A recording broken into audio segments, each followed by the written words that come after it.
This is a podcast called 25 Whistles, talking basketball, and they all wear a whistle. Yeah, it's stupid, but what did you expect? It's a podcast called 25 Whistles. 25 Whistles. What's up, everybody? Brought to you by DraftKings Sportsbook. Download the DraftKings app. Use the code BobbySports to get in on the action.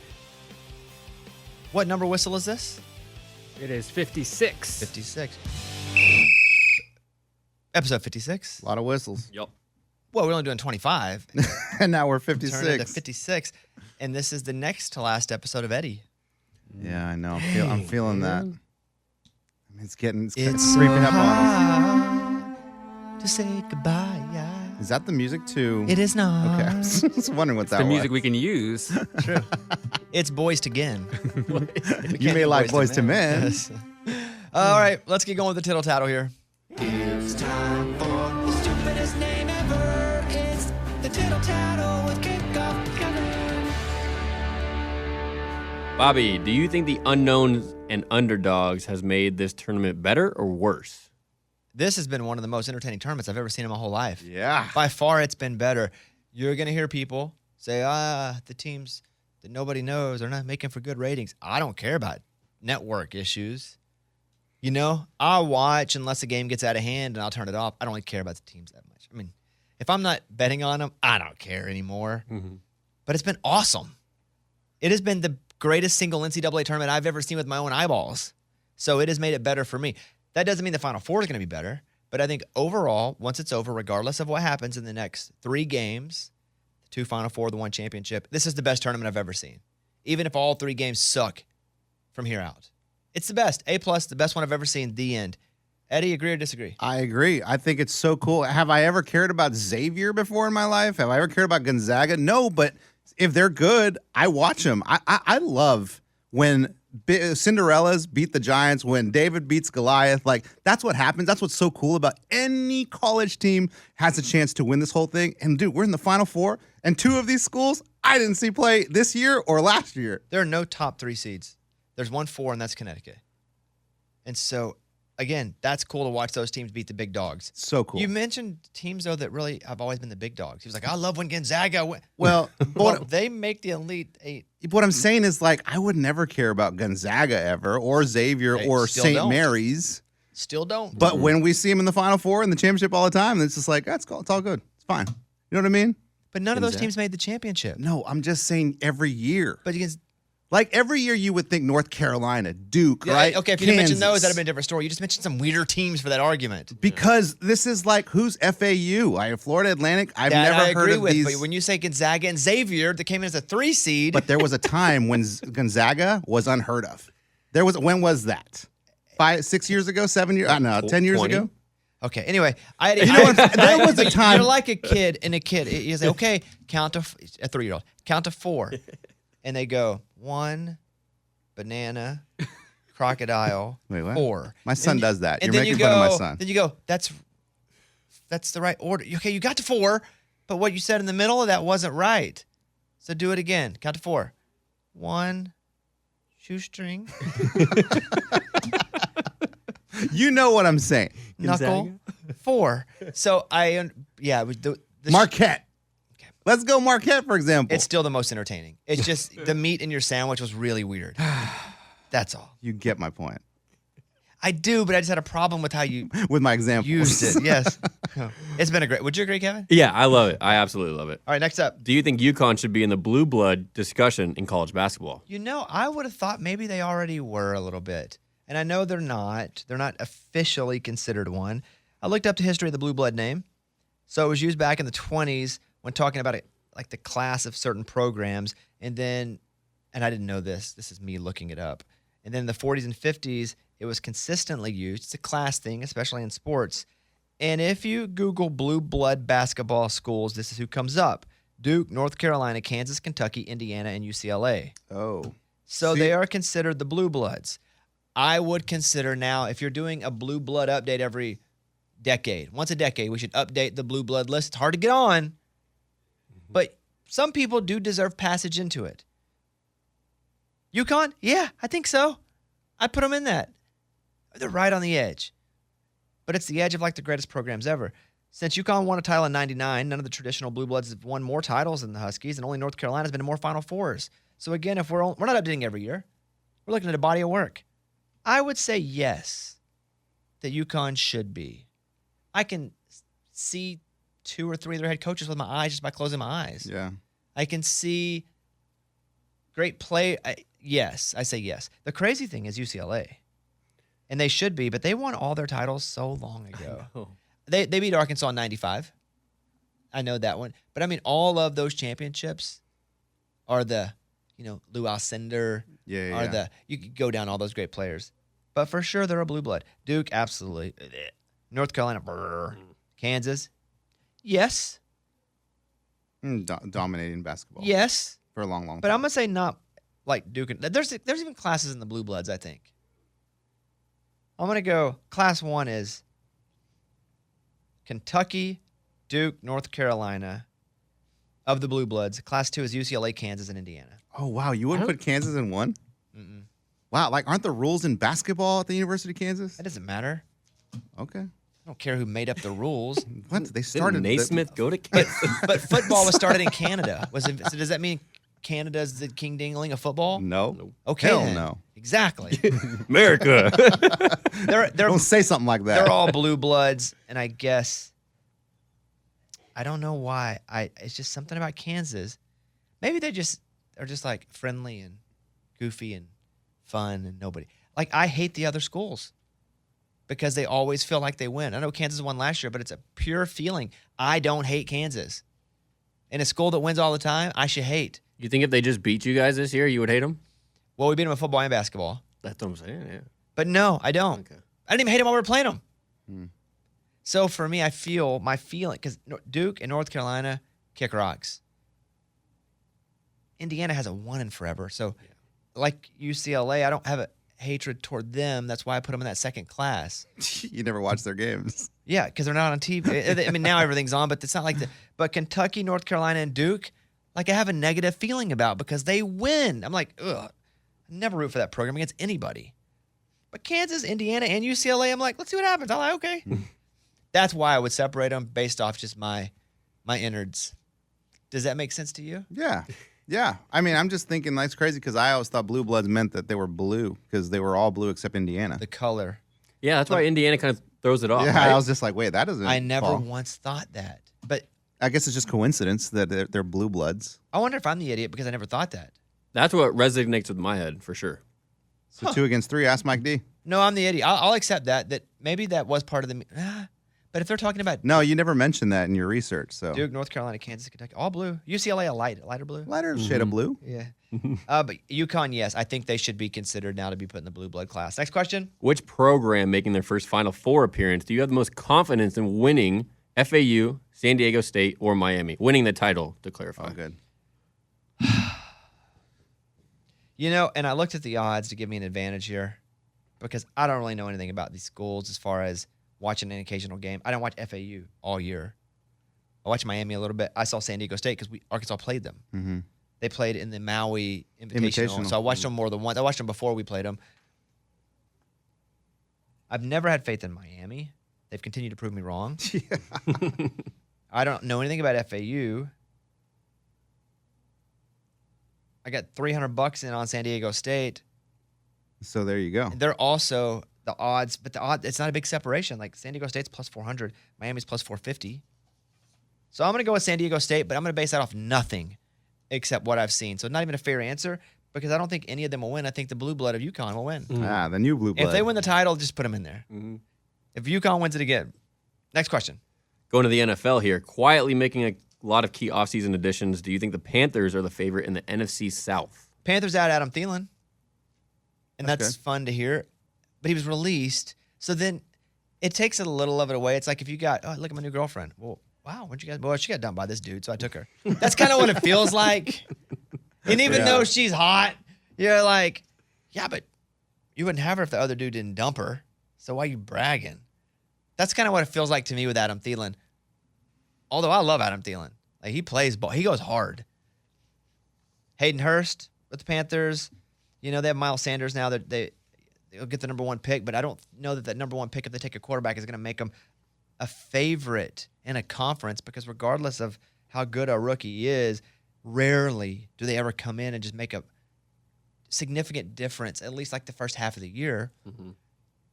I mean, let's look at even this last year. What rookie quarterback, Kevin, would you say actually influenced their team record the most? I have my answer, but you're a lot smarter than me sometimes. Go ahead. The first name that pops into my head would be Kenny Pickett. That's exactly what I wrote down. Yeah. So I wrote down Kenny Pickett too, because he came in after Trubisky was benched and he stayed in, and they won games. And they almost made the playoffs. Mm-hmm. So same. And he wasn't great. Right. And at the same time, they didn't make the playoffs. Yeah. And he obviously didn't start for a reason, because he wasn't ready. Yeah. So with that, it's hard for me to say that, yes, the Panthers are going to be the favorite without a quarterback, regardless of who they get. Now let's look down through the conference. The Saints have Derek Carr and Jamal Williams. You love that. I do. Derek Carr, I'm here, baby. Let's go. I'm going to get in it and drive it. We're going, we're going to this. You're getting in the car. We're getting in the car. I think the Saints trending up. The Falcons, they still could get Lamar. I think Lamar's one of the teams that the Colts,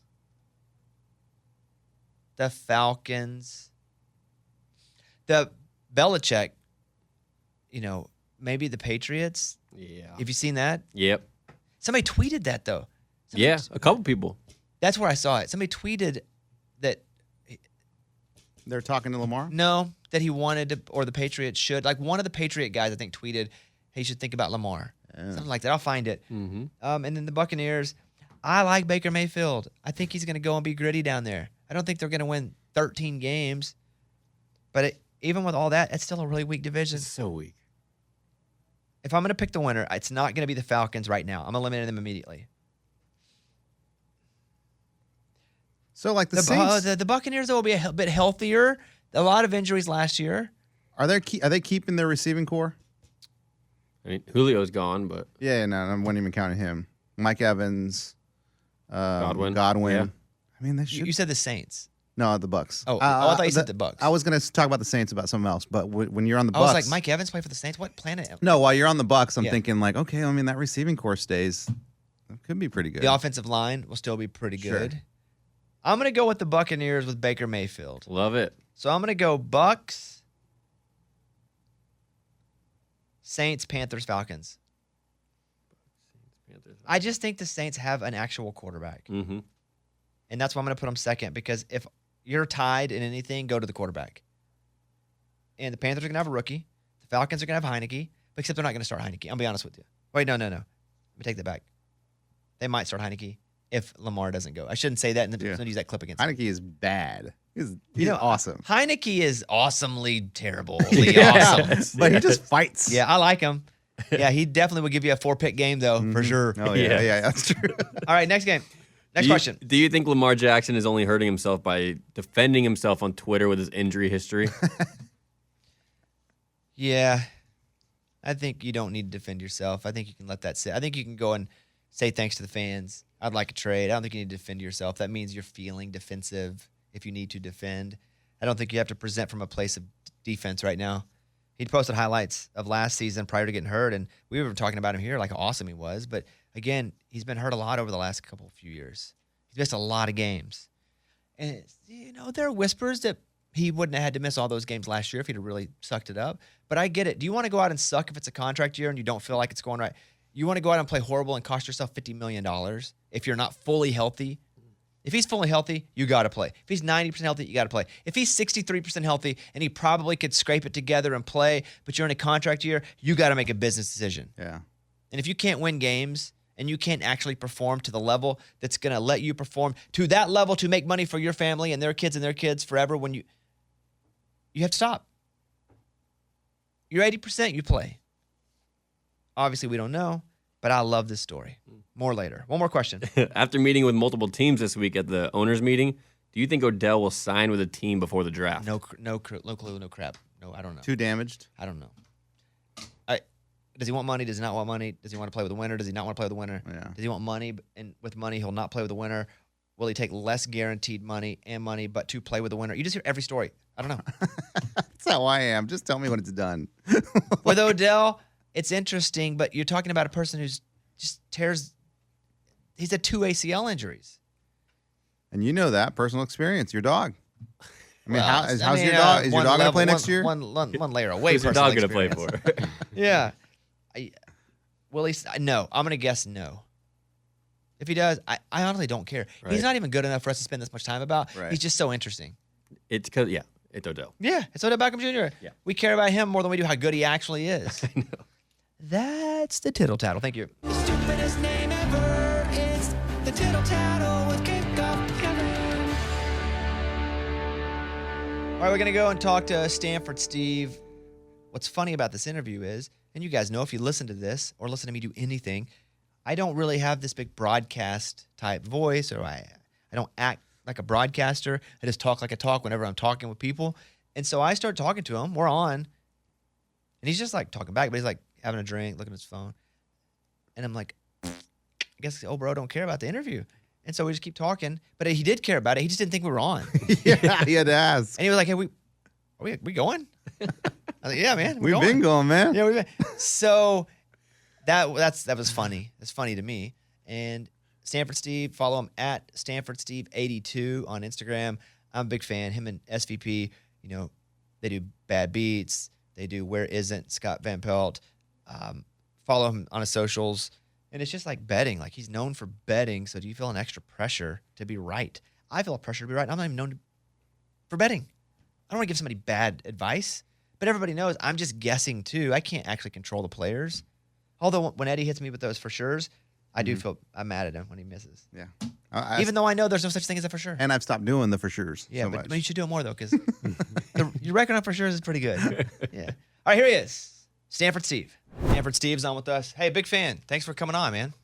Hey, what's going on, bro? How are you? I'm really good. I was super pumped when I saw that I was going to get to talk to you, mostly because it's been crazy to me over the last few years how it was kind of seen like betting and talking about betting or mentioning a line anywhere that more than 10 people could hear or see you. It was like, ooh, don't do that. And now it is just this massive, everybody wants to talk about it. And here you are, and you've kind of, cornered or had the market cornered for a little bit. Isn't it crazy to see how much this has grown in 2 years? Yeah. The money thrown around is kind of crazy. But it's from what you've done, yes, for sure. I started in radio and it was kind of always looked down upon and stuff like that. But when I look at it was just always something that I looked at when I was doing my analysis of, say, college football, like that. It's just, that's what it was. I was at a charity event and I was speaking, and it was a deal where we were, trying to help this community raise money for a bunch of kids that needed a gym and food. And I was sitting with a pastor, and he was like, "Hey, what's the line on?" I swear to you, I'm not exaggerating. And it was one of those full circle moments where it's like, okay, betting is now not just something that I enjoy and little nuances that I like to see, but it's like full pop culture where it's not just like a sin if you're betting, I guess, because it's legal. And so that's what makes being able to have this conversation so cool, that a pastor asked me a line for a game. And that's where I'm different. In the Northeast, I grew up going to Saratoga bus trips with the pastor of the church. So, well, in the South, in the rural South, that was rural you guys South. are all righteous down there. Yeah, I hear you. Hey, I'm curious about kind of the genesis to Bad Beats, where that show actually. Are we starting right now? We're on. Oh, we're on. Yeah. Good. Oh yeah. I don't have Awesome. I don't have a good voice, Steve. I don't have a radio. No, I didn't know if there was like a 3, 2, 1. All right, go, or all right, we're in it. Oh yeah, we're in it. That's one of my weaknesses, Steve, is that I don't really sound like somebody good on the radio. I just talk. But same with you. Like, you have a very natural presentation. And with we're on. We're on, right, everybody? we're on. Okay, just making sure. Mike's working, I guess. Yeah. Good day. With Bad Beats, where did that come from? Did somebody have a really bad beat and they're like, this has got to be a reality show, and then it turns into this? What happened there? No, that's a question that gets asked a lot, and Scott deserves all the credit. We started old radio show, SVP and Rosillo, middays back in 2010, I believe. And, Scott and I got together because I was Ryan's producer for College Game Day and on radio side. So we would travel everywhere with Game Day. We'd come back Monday. Ryan would do the show with Scott for their Monday through Friday, and we would go in pre-show meeting, BS about the whole game, games, what happened this week. And then when I took over, Scott wanted to try Bad Beats on the radio, and we did it. We got emails. I mean, everybody was in on it. It just didn't resonate because you need the video. You need the footage, right? And that's what like I said, I give Scott all the credit because when we came over to TV, he's like, hey, you're coming with me. I'm doing my own Sports Center show. We're doing Bad Beats. You're going to be at the desk. And I'm like, what are you talking about? I've never done a second of TV in my life before.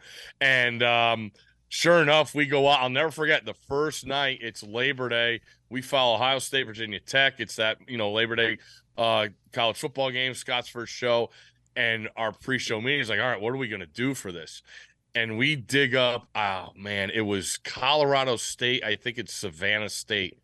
We didn't even have the feed of the game. We web scraped it from Colorado State's website. And that was our first Bad Beat. But it's a team that was down by 45, getting 41, and they haven't scored all day. And they get this drive where they fumble, recover, penalty in their favor, and miraculously score against Colorado State's fifth stringers, and boom, there we go, and it takes off. And it resonates because everybody's had one, right? Everybody's had multiple. I had Wisconsin the other night. I had an unbelievable, I was out in Vegas for the Elite Eight. I had an unbelievable weekend. I'm leaving Tuesday night. I'm like, all right, I'm going to test my waters and take it over in a Wisconsin game. And sure enough, they go score us the last 9.5 minutes. And I think I went 13 and no, that would have made me 13-2. I went 12-3 on the weekend. But everybody has it because they stick with you. When you're gambling as much as, people do, there's ones that just stick out. And when you're in the moment, what can beat me here? What do I have to get to get the win here, whether it's a total or a right side? So I just think everybody's experienced it in that gambling side. But the other crazy thing is we get so many notes now on social media. It's like, I don't gamble, but I still can't get over that happened in Bad Beats. Why do you do it? And I'm like, well, that's another conversation because you got to be sick in the head to lay a couple shekels on a game. But sometimes that's what makes it fun. I'm surprised. And, when you talk about that Vegas trip, because I was in Vegas too for the Sweet 16 and Elite Eight, because I went to watch Arkansas. Oh, really? Yeah, I went to watch Arkansas play. It was not pretty, but I lost every game. I don't know what you must know a lot more than I do because I seem to lose every freaking game that whole weekend because they all were coming out of nowhere. I felt so. What's the magic secret here then? What I try and do is when the bracket comes out, I'll fill one out, okay, right away, and then I'll just have that as a basis. But what I also try and do is go against what I think the public's going to be. So, perfect example, I go up to the Big East tournament the week before, that conference tournament week, and I watch Marquette, and I'm like, wow, pretty impressive. Everybody's on them. They ended up winning the tournament, beat UConn, roll Xavier in the title game, and I'm like, that's a team I'm going to go against. Because I think everybody sees the Big East tournament, bright lights, big city, great conference. But I just Thursday afternoon, I'm there. St. John's has the ball in the air twice at the end of regulation, at the end of overtime. If that ball goes in, Marquette loses. And this whole narrative of Marquette's the hottest team in the country is gone. So I saw that firsthand. I'm like, they are gettable.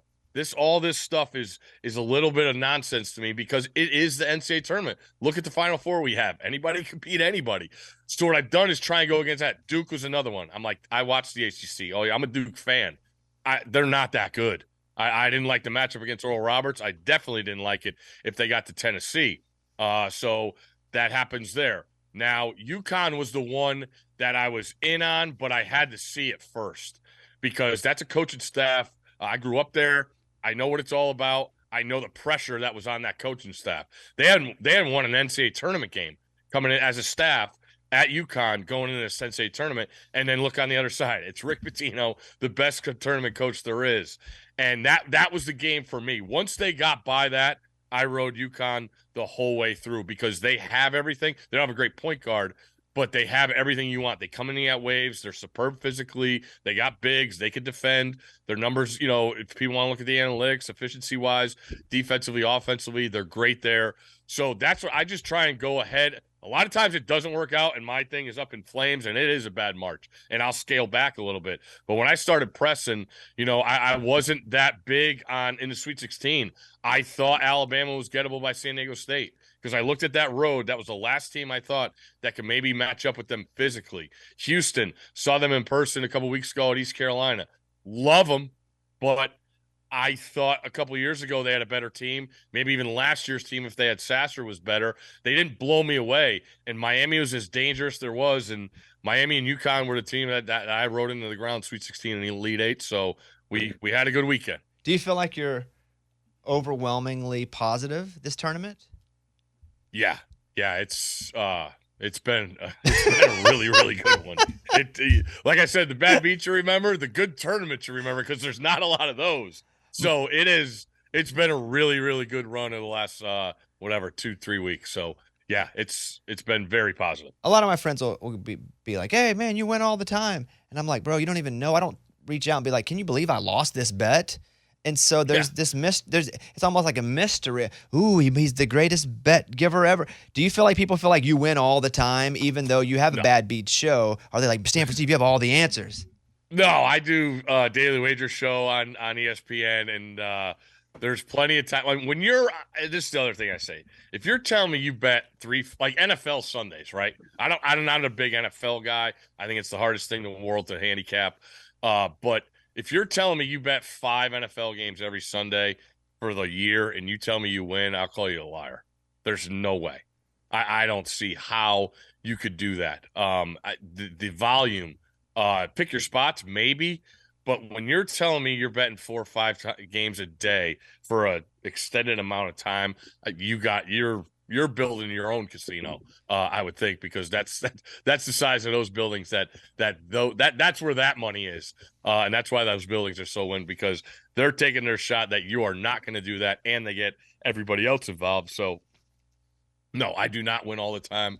It's been a good run for sure. Do you feel pressure to be right though? Oh yeah, I mean there's Scott and I do all the time. He does winners on Thursday night. I do a podcast during college football season and on ESPN.com where I give college football picks. And, they moved the timeline up. I think it was like Wednesdays we got to have it in by. And so there'll be sometimes like I'll come off of a game or I won't change it just because I put my name on it. But those picks that have my name on it, I care about those than any dollar amount I have on a game. Those are what people are coming at you about. Now, you can't read all your social media or else you lose your mind because it's a cesspool and a grounds for negativity. But there is some good stuff out there, and I appreciate the positive people because we can find negative people anywhere. But, yeah, there is pressure for sure. I mean, they're putting you on because we've done well. I've had a really, really good run. But, yeah, the pressure, the games that I'm watching or when I'm in the moment that I have my name on it for a pick, where they put the screen, Stanford Steve says this is his pick. Those are the ones that still get the blood flowing and the itches going for sure. What's the longest parlay you've hit? How many games? Oh, I'm not really a parlay guy. That's the one thing you talked about with all this nuance in the last 2 years, like that candy they throw out you, what they call the SGP, the single game parlays. Yeah, I eat it out too. Yeah, you can have them. You can have them. It's hard to scroll away. Like now, I forgot which one I logged in. I got back from Vegas. I'm like, all right, let me see what we got for Final Four. Or I think it was even Major League Baseball. Dabbling in that, and I'm like, whoa! I don't need a 5-game single game parlay of opening day Major League Baseball to get the day going. But man, maybe like a 3 or 4 teamer. Nothing crazy. Yeah, I guess if you don't do them all the time. Like I'm an idiot, and about once every month or so, you do like a night. Well, I also eat up like the chum they're throwing out where they'll retweet somebody that hit like for $1 a 14 gamer and made $1,000, and I'm like, why not? What if I put 5 or 10 on it? But Eddie, you do a lot of parlays. I do, and I hear you talking about the NFL, and I'm the dude that picks every single NFL game from Thursday all the way to Monday and put $1 on it, and I've never gotten close. Now, here's what I'll say about parlays, okay? I grew up in an era or an area of you bet on credit, right? Like you called your guy and you said, all right, I want this. So it was kind of dangerous. And I've seen, there's horror stories of people looking for people that owe money. I will say with these apps and now with the youngsters, I see college kids firing on these parlays all the time. Their money's up. Like their money is paid, and the only way they're getting it back is if they win. So I will say, as far as like the gambling and the problems and what it causes, that half of that is gone because the money they put up is already on the account, and therefore they can't lose more than, say, calling your guy and losing and say, all right, I'm going to double up on the next game. If that doesn't come in, I'm going to double up on the next game. And then good luck finding me if I don't hit any. So that's the one thing I will say is that the money is, it's like going to the casino. Like you give your money, you get your chips. All right. The only way to get them back is your chips. You put your chips back in to get your money. So that's the one thing I will say with these apps that I think is refraining a lot of the problems for gambling that we've heard about in the past. Yeah, I had spent time talking with political folks, governors. They had me lobbying a bit where I would go, hey, look, it's not exactly the same as it used to be. No. And also here's why it's beneficial. You got to have a smartphone. You got to have an account, or you also got. So there are all these layers that it don't make it perfect. It don't make it perfect, but it's not the same as what it used to be. And I would literally sit with governors and say, don't just say no because people have always said no. And we're starting to see a lot of states now legalize it. But it was on the ballot in California and did not get passed, which blew me away. I can't believe it. I've talked. I'm the same way. I've had people approach me. I've had political people, and they've got into the point where they just bring, say, who was one of the first? New Jersey. Like New Jersey came in with the first of the month. They were posting like multiple millions that they were making off gambling. I'm like, what's wrong with free money? Who doesn't want free money? And these states talk about the debt that they all have. I'm like, here's a maybe a little gradual help towards that. It's free money. Yeah. You get the apps going. It's a sign of a paper, and you got money coming in like crazy. And now you see all these states posting the earnings and the makings that they're winning off of gambling. You're going to sell cigarettes, but you're not going to let us put $10 on a game that we already have the money in the account. Yes, it's ridiculous. Hey, let's talk about the Final Four. It's odd. And, I don't think the ratings are going to be – I said this as soon as it happened. It's fun to watch the games as they happen, and the small teams make the big wins. But then when it gets to the big games and you're watching two teams you never heard of, that doesn't generate great ratings. So that being said, at least I don't think it will. Listen, I could be way wrong. But what do you like in these two games here? Like, give me some bets here. Yeah, it's tricky. Like we talked about Miami and UConn earlier. Those are two teams, and now they're playing against each other. And when you look at the UConn matchup, what you need is guards to put on pressure of UConn's guards. And Miami has 4 guys. They play. Now, they don't have a lot of bigs. That's the one thing. So, to me, it's about who's dictating tempo there, because Miami wants to pressure your guards, get up and down, knowing they don't have a lot of bigs, and whether they're hot or not from 3, they're going to shoot them. They had a guy made 7 threes in their win against Houston. That's basically what got them hot in the second half and win that game. UConn just feels like they come in waves. Miami's not deep. They got one big, Amari, or Omir, that's 6'7", plays a lot bigger than he is. But then I went back and looked against Texas. There are other 2 6'9" guys combined to play for 7 minutes.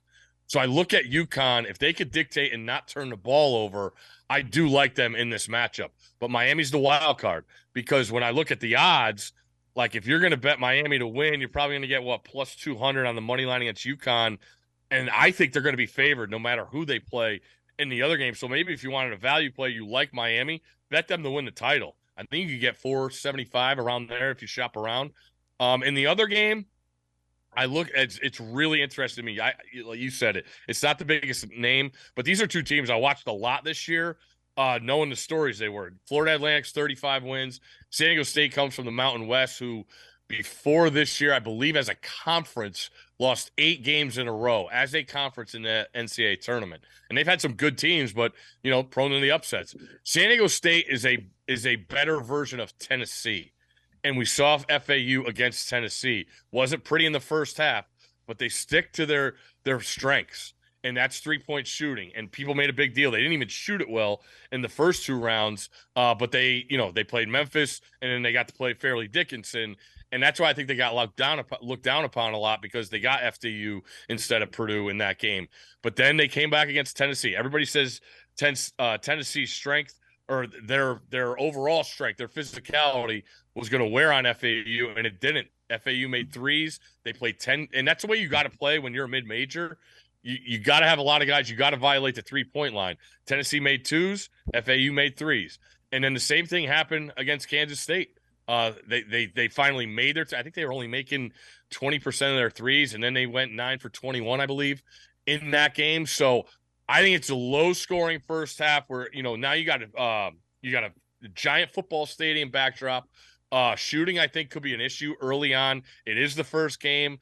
I've read a bunch of stuff where these college kids are saying, during shoot around, they're building the court and the hoop. You think you go to Madison Square Garden and you play on the Knicks rims and court. You don't. NCAA brings in their whole court and their brand new rims that are hard as heck. Like a 3-pointer, if it hits the rim, once in a while it'll go right over the backboard and it'll the other team's board. First round of the NCAA tournament, it was like 6 times a game. I'm like, these rims, how can you pass these things? How hard they are. But I sort of am starting to lean to FAU. I believe they can do this because, like I said, they play 10. They stick to their strengths. May's done a great job of making halftime adjustments. So I would lean FAU in that first game, and I would take UConn in the second. But like I said, if you want value plays, you want to string together some parlays, there's some stuff with the underdogs that I see pretty enticing. Another thing that I did pretty well on, there was a stat coming in the last 12 years, an first half over-under of 65 went under 17 games over 500 of that pace, and then it held up again in this tournament. So I do look at the first half under of FAU San Diego State, seeing teams feel each other out a little bit. I could see both teams in the 20s in that first half, knowing that their defenses are their strengths. I got 2 final questions for you. When you talk about FAU and they have to shoot threes, they do shoot threes. We said the same thing about Alabama. If they can't shoot threes, can they actually win games? And we saw they had a really bad shooting night, and they were not able to win the game. Yep. Can FAU, in your opinion, if they have an off night, let's say they're shooting 28% from 3, do they have enough defense, or can they do anything else that's going to allow them to win that game? I think they could, yes, because San Diego State's not that elite offensively. You know what I mean? So FAU's good defensively. They're going to hang their hat in their defense, but they can also, if they're not making threes, they could also get after you on the defensive end, combined with the fact that San Diego State is not going to violate the 3-point line. They play slow. They play methodical. They got big, strong dudes underneath. So, yes, I do think FAU can hang around if they don't shoot really well from 3. Final question. So, as a high school ball player, you're one of the best. I mean, recruited so highly, but it was late 90s. You and I are around the same age. Whenever you hear what these kids are going through now as they're being recruited, like what was it like in 96 versus what you hear about what it's like now?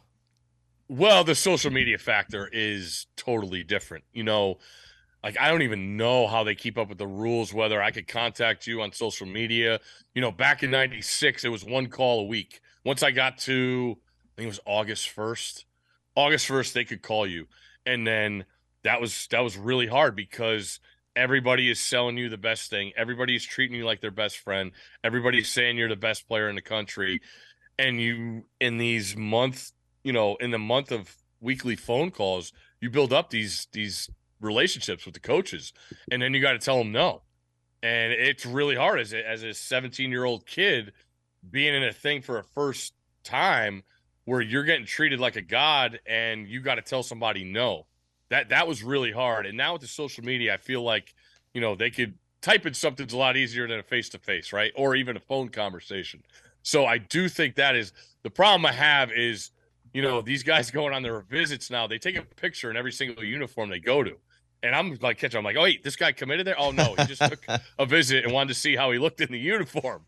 So they bring on a lot of stuff to themselves, but that's the day and age we're in, right? Everybody's selling their brand. The NIL is real. So it's different. I'm not a big self-promoting guy. I kind of like to just, lay low and do my own work and let the results play out. But these guys get out in front of it. So I think the everyday essence of it is what's different to me. And that's what these kids are brought up in now. And now I said, I've always said when I got out of college, I didn't have a plan. I didn't know what I wanted to do. I thought I could play football forever. And they, that's a harsh reality. So whatever I try and talk to, whether I go back to Stanford and talk or go to talk to college, I'm like, you got to have a plan, man. Like, what's your major? What are your credit situation? Have you done any internships? And the other thing is like sports media. I always say, get on camera, get on tape, be on air as much as possible, because that's the first thing they want. And if you're one of these guys like, hey, I got a degree. All right, well, what'd you do? What kind of experience do you have? And they say, oh, I didn't have any. Like that, you're all the way down the ladder with that response. So I just, get an experience. But these kids, I mean, everything is at your fingertips, and it's fascinating to play out. But I always say, just try and have a plan. I'm a big fan. SportsCenter commentator, segment producer on the Midnight Sports Center with SVP on Bad Beats. Where in the World Isn't SVP? I mean, it's all over. At Stanford Steve 82. Appreciate the time. One quick follow-up. Who was the hardest no? Who'd you have to say no to that was the hardest no? Well, it came down to Stanford and North Carolina. Mac Brown was the guy at North Carolina. So as good of a politician Mac is, and the selling he can do, and just being the aura of Mac Brown, telling him no was pretty hard. But I will say I did catch him in a lie, because a year later he went to Texas, so he wouldn't have been my head coach. Got him. Okay, well, I think we're ready to start the interview now. Are you guys? Yeah, that was we're a good ready. talk. That was We're a ready. good catch up here. 3, 2. Hey, Steve, thanks for the time, man. Really appreciate you. Big fan. Hey, I appreciate you guys thinking of me, having me on. Continued success with all the guys you do. It's unbelievable to see what you guys have built. So that's a credit to you guys, man. Thank Keep you, doing Steve. your thing. Have a good day. Thanks to Stanford Steve for hanging out. That was fun, especially the first part where you It was did awesome. not know we were on. Yes. I got a few things I want to get into. Opening day. Do you care? Yes. Hell yeah. That's when I care. I care this week, and then I check out until October. Oh, you go 1 week. That's it. 1 week. We should do what helps me with football is fantasy football. Like, I know all the details. Oh because I'm no! forced to. Oh no! You're proposing fantasy baseball? Oh no! Whenever I'm gonna have to buy the pass. Whenever I've played fantasy baseball or fantasy basketball, man, I was so good at it. Not baseball, not the game, but talking about it. We don't have to. It's just is what happens to me. So when I do fantasy baseball, I go out to dinner with the family. I'm like, ooh, can we, bartender? Can we change that TV to the Indians and the Pirates? I think they're playing, and it's like I've never cared about those games before, but all of a sudden I want to. Then how about this, Kevin? Would you look, and we'll come back next week. Would you look and find a very simple way to do fantasy baseball? Yes. Because I've been in the leagues before where you change out pitchers all the time when they're pitching. Yeah, but maybe there's a one for the week. Yeah. Once a week. Yeah. That's it's not a bad. week, and then you lock it, and you can't move anybody in and out. I don't know. Find the simplest thing possible. We can probably look into daily fantasy on DraftKings. I don't want to do that. Okay. I don't want to do anything daily because I'll be obsessed with it. Well, I think it's called daily. We can probably set it up for the week. Got it. But have you ever heard of Beat the Streak? I used to play that. How far did you get? Like 5 or something. 5 or 6. Yes, and I think in order to win the money, you have to get like what, 40? Oh, I don't know. I never was good. No, I think it's 66. Yeah, whatever That's the the hitting streak, whatever yeah. the hitting streak record is. Yeah. And dude, the furthest I ever got was 3. It's ridiculous. Oh, yeah, I don't have some long record either. I would just be like, well, this game stupid, but only because I couldn't win. And I'd be like, no, I think they'll make less than 14 two-pointers in the first 3 quarters. You're just picking random things at one point. Yeah, just give us an update next week. Okay. If we can find something easy, I'll do it. I just can't get obsessed with it like I do everything else. It happens. I know. Today's opening day, which means the pitch clock era has officially begun. Here are the quick rules so everybody knows. Bases are empty. You got 15 seconds. Okay. Runners on, you got 20 seconds. A ball is called if pitchers don't begin their windups before it flashes the 0-0-0. You got to be in motion to pitch. Yeah, I wonder if you could just start real slow. Like It's some of those pitchers are real slow. How do they know if I'm moving or not? Yeah, exactly. Prove I'm not moving. Aren't we always moving? The earth is moving. It's part of my pitch. Science. A strike is called if batters aren't alert and facing the pitcher at the 8-second mark. Okay. So that's the deal there. It will help the game. The new pitch clock rules through the preseason, they shaved off about 30 minutes off spring training games, which is great. Games lasted 2.5 hours. Still pretty long, but better than the 3 hours. Yeah, and shorter than football. And I know it's not traditional, but you know what traditionally is happening? People aren't watching baseball anymore. That's the tradition. That's the new tradition, not watching baseball. So sometimes you got to pivot. So that's the deal. The bases are bigger by 3 inches on each side. That just lets people have more base to get to so people aren't hitting each other or getting injured. Does that make sense? Yeah, that's going to look interesting. A lot of bases. They touch. First base and second base touch each other. They're so big. You're just running, each other. you're running on all pillows, all the baselines. Look like big old marshmallows out there. Pitchers can step off the rubber only 2 times per plate appearance. A third disengagement must result in an out or a balk will be issued. So there's that. Okay, here we go. This is the story I was thinking I read. I knew I read it because I put it here in the packet. Robert Kraft says rapper Meek Mill texted him that Lamar Jackson wants to be on the Patriots. I met Meek Mill once. You did? Really? Please tell us the story. Yeah. Walking off the court, Madison Square Garden. Knicks, Sixers, New York. It's a little dramatic. It was thunderstorm outside. Walked off right beside him. Didn't know who he was.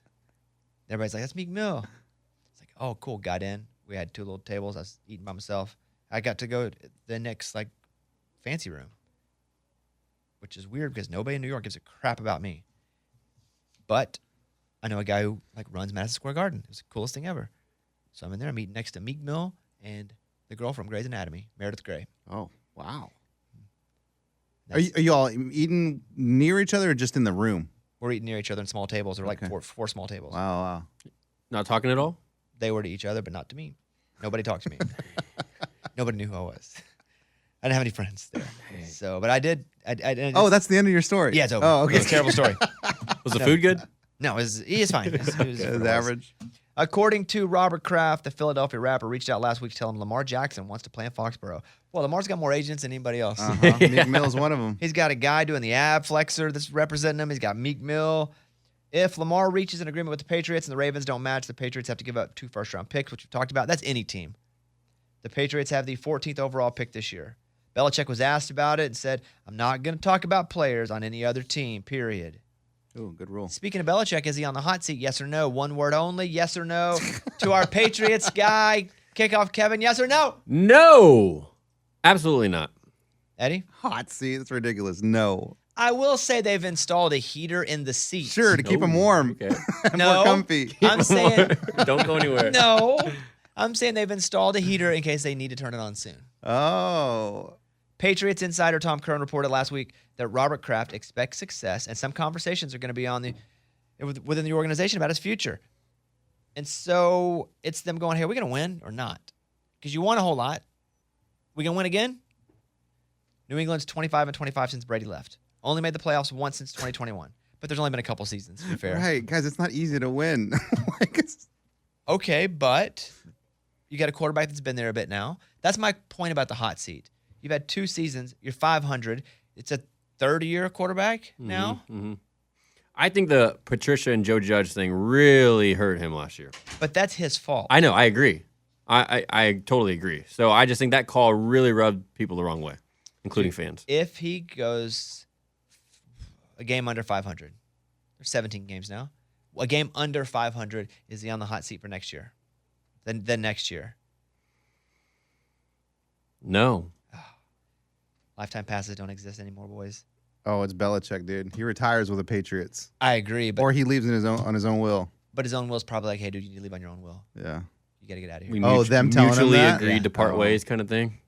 If he doesn't win next year, it's just going to get uncomfortable.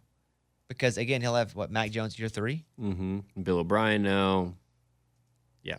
I think he needs to go a game or 2 over 500. Maybe win a playoff game. What, they won one playoff? No, they lost their only wild card game against Buffalo and they freaking smashed their brains in. Smoked. So now, Eddie. What? No, Thoughts? no. I stay with it. Okay. He dies in New England. That's pretty dark. Not anytime soon. You know what I mean? His career. Reports are saying the finalists for the Basketball Hall of Fame are Dwayne Wade, Dirk Nowitzki, Paul Gasol, Greg Popovich, Becky Hammon, and Tony Parker. An official announcement will be made Saturday in Houston for the Final Four. Now, I read this, and I read also elected to the Hall of Fame. Now, it says finalists, but elected. Are they the people they say are getting in the Hall of Fame, or they're going to be finalists? You got to help me on this one. They are the finalists to be elected in the Hall of Fame. Okay, so they're not in yet. Not officially. But so are they it's not going to like, be in? But it's They not will like, be in, It's yes. not like Saturday- football where they will say you're up for it and then they don't get it. No, they're in. Okay, so They're all in. then why are they saying finalists? They should be the winners. I know. Finalists means there's still a competition. That's true. And that's why I was confused by this, because I thought, oh, they are all deserving to go into the Hall of Fame. And then the only thing that threw me off, reports are saying the finalists, well, you know what you do in a final? Well, you play the final, regardless of what it is. But I'll say it again. We'll just go through them. Dwayne Wade, for sure. Hall of Famer. For sure. Won 3 championships, 13-time All-Star, Olympic gold medalist, boom. Dirk Nowitzki, For sure. number 6 all-time scoring list, 31,000 points, league MVP, won a championship, finals MVP. Approved. Paul Gasol. Now, here's the one that's interesting, is that Paul Gasol was not ever the big dog on the team when the team was doing big dog things. Who was the big dog? Kobe. Shaq was on the team as well. No. No, I don't think Shaq was with Shaq was never with the Lakers when he was there? I don't think Shaq and Paul Gasol. He did they? replaced Shaq a couple of years after Shaq. Gotcha. So he won 2 championships, but he's with Kobe. But it's like Scottie Pippen. He's on. Yeah. I mean, I'm not comparing them, but I am. Scottie Pippen's in easily. He was named one of the 50 greatest basketball players of all time. 6-time All-Star, 2-time Olympic silver medalist for Spain. Greg Popovich. Oh, 100%. Well, that's your guy. 100%. Put Pop in. That's like me going, Muss. Yeah, put him in Hall of Fame. One of the greatest coaches ever. Is he on the hot seat? NBA's all-time leader. Who? No, Popovich. No, same thing. He will stay in San Antonio until he's done. Even if they keep losing. Absolutely. And they've been losing. Yeah. I say keep losing. I mean, yeah, and they've done nothing about it. NBA's all-time leader in coaching wins, has won 5 championships with the Spurs. The 5 championships does it all. Oh, yeah. That's Hall of Famer. Becky Hammon, 6-time All-Star, coached the Aces to a championship last summer. Trailblazer. The interesting thing about her is, she came right in, coached first year, boom, won it. It's a big deal. Awesome. Yeah. And listen, I'm not gonna act like I watch the WNBA, but they are on 2K. They have a league. They are. Yeah, Every time you log in, It all shows the you. I never teams played are it on once. there. I keep going. I should play that. See what it's like. I never played it once. A But lot of layups. did you play it? Yeah, I played it before. No, but can With my anybody, kids. Can anybody dunk at all? Can you build them to dunk? I think only what's her name can dunk. Rebecca Lobo? No. Oh. No, who's Cheryl Swoops? no. Is Griner in She's there? on or no? TV. She's on TV. Kelly Ripa? No. Move on. Yeah. Tony Parker. Yes, 100%. Put the man in. He's in. So they're not finalists. They're in it. Yeah, so I looked it up again, and another report says elected. Okay. So there you go. 4-time NBA champion, finals MVP in 2007, 6-time NBA All-Star, 3-time All-NBA second team. Congratulations. They're all deserving. So Manu's next. I don't know about Manu. I mean, the answer's probably lean yes, but I need to. Oh man, one of the greatest. Might take some time. But I don't know Yeah, about yeah, one yeah. of the Well, greatest. I think he greatest what? He played on a great team with great players. Was a wonderful teammate. Really made. But he was 6th man a lot too, wasn't he? Yeah, he was. He can come off the bench. Yeah. So if you're But that was the tactic. He could have been a starter in any other team, but the tactic was to keep him on the bench, come in. has a Hall of Famer ever been a 6th man? Ooh, that's a good Has to question. be. Like not as an old player and not as a rookie. Like in the prime of their career, were they a 6th Yeah, man? wow, interesting. That's when you asked that about Manu. I was like, okay. But then I remember when they were killing, and he was killing it Oh yeah, man. with Duncan, with Parker, you could go down. I mean, it's funny to think about Kawhi playing in San Antonio. yeah, towards the end of all that. Yeah. What are you going to say? John Havlicek, Celtics great. He came off the bench for the first 7 years of his career. Of course he's going to go to a Celtic. That's Hey, the first thing that Celtic pops great. up. I'm just saying. That's It's the also- first thing that That's pops up. Celtics.com. What are Isn't you that doing also there? black and white time Yes. where they just probably put like 2 starters on the first team, 2 starters on the Yeah, second team. yeah. Okay. Anybody in the modern era of basketball get in the Hall of Fame as a 6th man? Detlef Shrimp. Yeah, but was he a 6th man? Pacers, right? Yeah, back-to-back 6th man of the year John Bonds. award. Okay, he was back-to-back 6th man of the year, and he was in the Hall of Fame. Is Detlef Schrempf in the Hall of Fame? What's his career? It doesn't say. It is. Who cares? I'm moving on. Yeah, I just thought that was an interesting. Oh, Manu. I didn't think about that. Let me lean. 6th man. Never thought about it. NFL owners approve wearing the number 0. That will now be a number that's allowed. That's cool. But what position would that be? Because obviously the 80s are mostly receivers.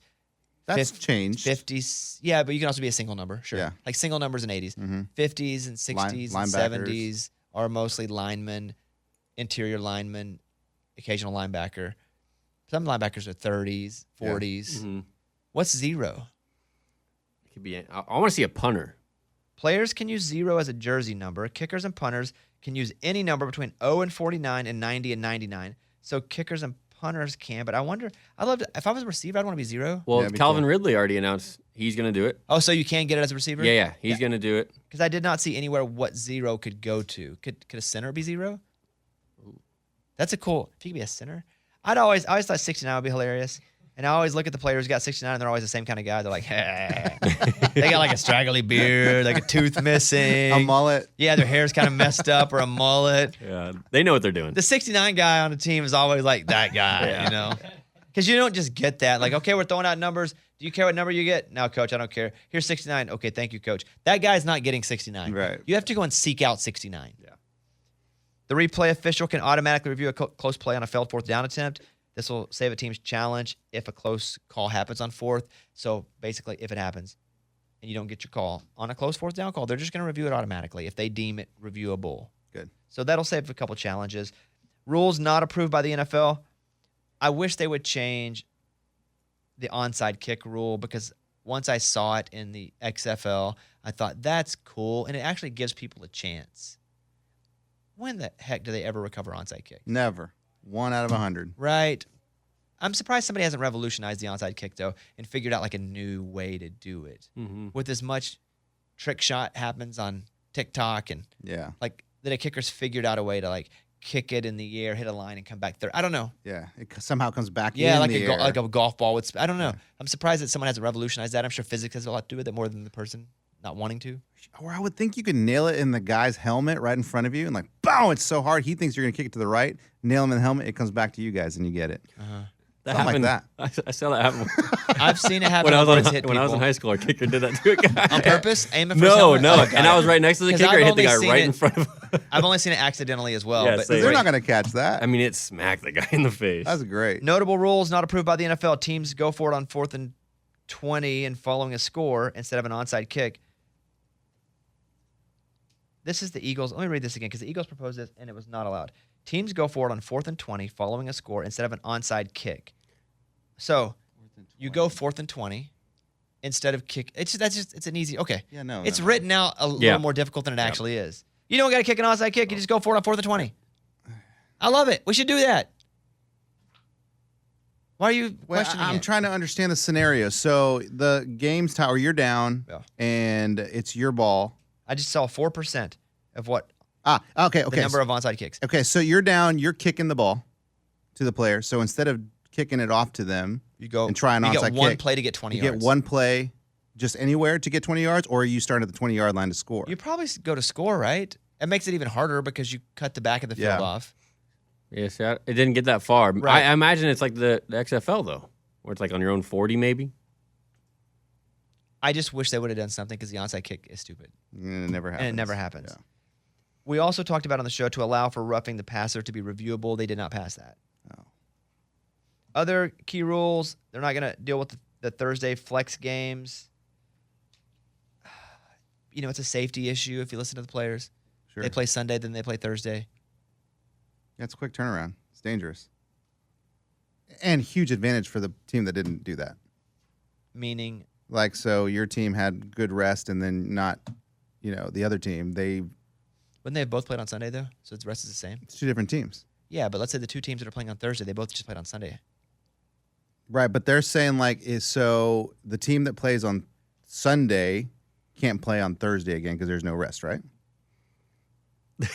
Right? Kevin, you got to help me understand what's happening with Eddie right now. Right? No, this is like a normal Thursday. So you know how they play on Thursdays now? Yeah. After Sunday, both teams play on Sunday, and then they play again on Thursday against each other. Mm-hmm. So now they're saying they would flex a Thursday night game later in the season to make the games better, because the games on Thursdays are not very good, especially the second half of the season. Got it. And they got also it. do use as an argument, the Thursday night games are bad anyway, Yeah. because players are getting hurt. Like, that's like a throw-in.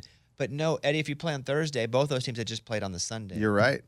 You're right. Now, if they made them go, I was thinking maybe of a bye, too. You're coming off a bye, and then you got to play on Thursday. You got to play okay, Thursday. Now, you didn't say that, but if you would have said That's that, where my and mind that's- was, though. I don't know if that's ever happened, but that would actually make sense. Okay. Now, if they made them go Sunday, Thursday, then Sunday 2 days later, 3 days later, that would be very dangerous. Yes. Very. 3 games in 1 week. Oh my gosh. That Chiefs fan who was driving around, Robin Banks, Yeah, the wolf. he cut off his ankle bracelet. He's on the run. What an idiot. Thing is, people know what he looks like. Not everybody, but he's easy to find. We're talking about him on a stupid podcast. So, Eric, he's out. He's facing robbery charges in Oklahoma. He's missing after removing his ankle monitor. A $1 million bond warrant was issued. According to the affidavit, the ankle monitor was disposed of in the woods nearby. He threatened a teller at the Tulsa Teachers Credit Union with a gun, and then made away with $150,000 before he was arrested. Prior to last season, he posted a $5,000 bet slip on the Chiefs to win the Super Bowl and another $5,000 bet slip on Patrick Mahomes to win MVP. If legitimate, the bets would pay a net of $90,000. The Commanders are, well, being sold, we think. I did see Magic Johnson was in the group there to buy the team. And Dang. I know at least one of them has met the price that Dan Snyder said, I'll sell it for this much. 2 groups submit $6 billion bids for the Commanders. Eventually, they got to hit a ceiling with buying these teams. Like, how much are they really worth? Yeah. The Josh Harris and Mitchell Rails group, which now includes Magic Johnson, submitted that bid, $6 billion. Canadian billionaire Steve, long last name, don't know it, also submitted a fully funded $6 billion offer. Hey. If either bid is accepted, the deal would break the previous record sale for a franchise. The Broncos sold in August for $4.65 billion. So you're talking about over $1.3 billion more. Not even a year later. Once Snyder accepts the offer, he has to submit the bidder's name to the NFL for approval. 3/4 of the owners would need to approve any sale. I feel like that whole meeting would be like Succession. I watched that. It's all jockeying and politicizing. We're going to allow them. What are they going to give us? What are we going to do? How are they going to get? I feel like it'd be like that. Those profitable businesses owning a team. Sounds like it because you can sell it. It's like maybe owning a building Okay. where you may actually lose money while it's happening. But But then when you sell it, you make a lot more. Hey. I don't know that for a fact. And teams might actually make money, and I'm sure some do. But I know with the sale of the teams, they tend to always make a lot of money back. Wow. Tim McGraw played basketball in high school. Was really good. I want to play you the conversation I had with him coming up in just a second. Reminder, the 25 Whistles brought to you by DraftKings Sportsbook. Download the DraftKings app. Use the code BobbySports to get in on the action. All right, build the parlay. Let's get to partying. FAU money line, UConn -5.5. Put that together. What do you got? A lot of smiles. A lot of smiles. Winner chicken dinner. A lot of smiles. It's plus 291. $50 get you $195. That's the parlay. FAU money line and UConn -5.5. If you want to take the 25 Whistles parlay, you can check out DraftKings Sportsbook. New users use the code BobbySports when you download the app. 21 and up, most eligible states, but age varies by jurisdiction. Eligibility restrictions apply. Gambling problem? Call 1-800-GAMBLER. In New York, call 877-8-HOPENY or text HOPENY 467-369. See show notes for full details. We love talking high school sports with people that used to be good in high school. And so this is me talking to Tim McGraw about playing basketball in high school. What makes a night magic on stage? Because to us, you may have a terrible show or a great show, but we don't know the difference if we're watching for the most part. Because we're like, man, this is awesome. We're hearing all the big new songs, all the great songs from, 90s, 2000s, 2010s. We're hearing all the hits, and we're just like, that was an amazing show. But you may come off and go, God dang it, man, that was not a good show. Like, what's the difference in a good show or a thunderbolt, like you said? Most of the time it's how your ears sound. I mean, when your ears are sounding great, that's when everything's great. When you're if your ears don't sound really well and you're having to push really hard with your vocal to get any tone and get any feeling or get any soul out of it, those are the nights you feel like you're struggling, So it's like the mix that's and sometimes it's just different. Sometimes it's just different. You can have the same setup, the same everything, and every room's different. But some nights you just have this perfect sound and the band's on target. You're on target. The audience is there with you the whole time, and it's pretty awesome. But then, you have nights, it's like, I can remember one of my best basketball games. I had the flu and thought I sucked the whole game and went back and scored a lot of points. But sometimes you hyper-focus because things aren't going right, and you have a better show than you think you had. Back to your high school basketball career. Most points you ever scored in a game? 52. No way. Yeah. No way. Yeah. Are you kidding? That was a freak night. How did you score? I know how 52 comes. I know how you add numbers and get 52. But, were you playing a team? Well, first of all, where did you play? Were you a guard? I was a guard. Okay. Yeah, I was a guard. Were you a shooting guard? I wasn't a great outside shot, and we didn't have 3 points back then either. So, Yeah. Why that night? Was the game plan built around you taking advantage of somebody else? 52 is an amazing No, number. it's just one of those nights that you were just on. Everything was falling. Was the rim? Did it look like that massive Sonic cup where it just looked gigantic and you couldn't miss? Yeah, they snuck a woman's basketball in there for me. So it was A small little one, yeah. Yeah, it was just every now and then you have those nights. What'd you average in high school? My senior year, 27. Wow. Yeah. Do you talk about that often? No, gosh, that was a long time ago. I couldn't hit a bucket on a prayer. I'm gonna tell you who you are. You're Pistol Pete. I'm gonna tell you why. Imagine you average 27 a night with no 3-point line. Mm-hmm. Pistol Pete averaged 44 at LSU with no 3-point line. Yeah, he was incredible. It's funny that you mentioned Pistol Pete. There was a while back that they were going to do a movie about Pistol Pete, and I was going to play him. No way. But that was a long time ago. Let's do it. But he was like 6'5", something like that, and I'm like barely 6 foot on a good day. So we'd had to put a lot of short people around. That's every Tom Cruise movie. They can make it work. That's every Mission Impossible. That's what that is.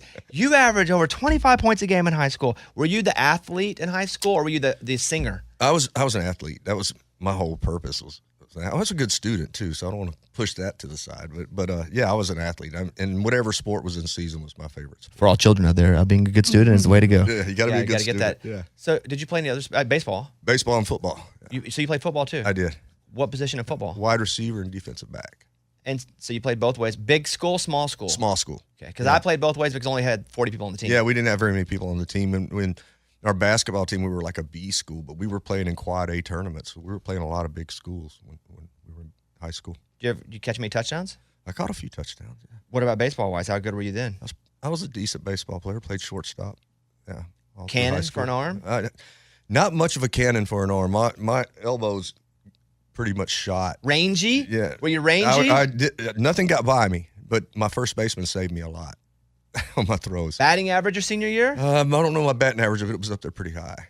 You got to be kidding me. I was the leadoff hitter. I'm going to talk about music. I forgot about his new song. I'm ready to just go deep into Tim McGraw's high school But I'll athletics. tell you what, I knew the pitchers that I couldn't hit, so I learned to bunt pretty good. Or lean in. Take the shot. Yeah. All right, thanks to Tim McGraw. Hey, it's a very sad show coming up next week. Eddie's final show. It's a sad one. Are you excited to not have to work so much, though? A little bit. Between this and Sore Losers? Yeah, a little bit. Like, I go home some days where I don't have any podcasts, and my wife's like, "You're home early." I'm like, "It's about to be every day." Congratulations, Yeah, buddy. so it's going to be cool. But I'm going to miss you guys. Really. Well, we're going to be working together, I don't know, 6 hours a day every day other than this? yeah. So we'll be together all the That's time. true. That's true. That's true. There's no That's true. difference. Yeah. Actually, this is a very minor part of our day of together. Yes. The biggest tournament in college basketball is heating up. The top teams are gearing up for an epic finish. Still plenty of time to join in. DraftKings Sportsbook. New customers can make a $5 pregame moneyline bet and score $150 in bonus bets if your team wins. It's that easy. Combine multiple bets for a shot at an even bigger payout. DraftKings will be featuring parlays and odds boosts for the rest of the tournament, so be sure to check the app every day to see what they have in store. You heard what I said about the parlay. And I also got a little money in. It's just, I'm going to watch. I plan to make pretty good smiles. I'll be honest with you. If the games get out of hand, I probably won't watch. Yeah. Mhm. Yeah, that's what I do. If one of the teams is way down, I'm not going to believe they can come back unless it's UConn. So I may just check a score on my phone. Oh. I got a birthday this weekend on Sunday, but there are no games on Sunday. No, games are on Saturday. Yeah, Saturday and Monday. Saturday and Monday, man. Figure out how I'm going to do this. We're playing golf tomorrow. Yeah. Birthday golf. And it's Birthday- not really my birthday. Birthday golf It's with a not birthday really my boy. birthday. And I may play Saturday. Wait, really? You didn't invite me to that one? I haven't even invited myself. Oh. But Jordan Davis, who's on this show with us, Yeah. he was like, let's play golf Saturday. And if there's an extra spot, Well, no, it's okay. You guys go. you can't play, though. You can never do 2 days in a row. That's. I was just thinking that. Yeah. And asking my wife for 2 days in a row is very stressful. Just say it's birthday weekend. I know. Special. But see, I don't even do that. So she's I gonna know, be and like, I don't do that either. She should be like, he would never do that. Right. So where are you really going? Download the draft. Well, no, you'd be going there. No, she would say that. Probably doesn't really do that. Where are you really Oh, going? yeah. Download the DraftKings Sportsbook app. Sign up with the code Bobby Sports. New customers can bet $5 on any pregame money line. Get $150 in bonus bets if your team wins. Only on DraftKings Sportsbook. With the code Bobby Sports, 21 and up in most eligible states, but age varies by jurisdiction. Eligibility restrictions apply. Gambling problem? 1-800-GAMBLER. In New York, call 877-8-HOPENY or text HOPENY 467-369. See show notes for full details. That's it. Final thoughts. Eddie. I want to run this by you guys. This may be just me or this could really be happening. But my 4-year-old, I mean, he's just really good at sports. He's built like an athlete. I mean, he's dominates everything he does. There's been a guy, an older man, probably I would say 50 years old, about 50, shows up at his games, doesn't have kids, and he always looks at my son, and he comes to me afterwards like, dude, he's so good. You know, I have an opening in my team coming up next year if he's interested. That was basketball. Then he comes to the baseball game, shows up again. I'm like, who is this guy? He goes, dude, your son's so good. You know, I have an opening in my team next year if he wants to join my baseball team. So this guy has no kids, has a basketball team, a baseball team. I'm waiting for the football offer. And I'm thinking, wow, at 4 years old, there's already a scout trying to scout my kid. Who's the guy? No idea. He doesn't give you his name? Yeah, I mean, I know his first name. But can you not Google it? He doesn't give you his last name? I know well, his that's first creepy. name. Yeah. What's your name? Trent? Trent what? It doesn't matter. It's just and I'd like to have your kid. No, unless he gives you a first and last name and you can see what he's done. Well, and I've seen him coach other teams. They're pretty I've good. seen that. Yeah, pretty good teams. And I think he just scouts them out. Yeah, And it. I'm in then. Yeah, that's cool. Yeah, I'm back around. Yeah? I'm a quick turn. If he really has teams and is good, don't tell me your last name. Lie to me about your first name. I don't give a crap.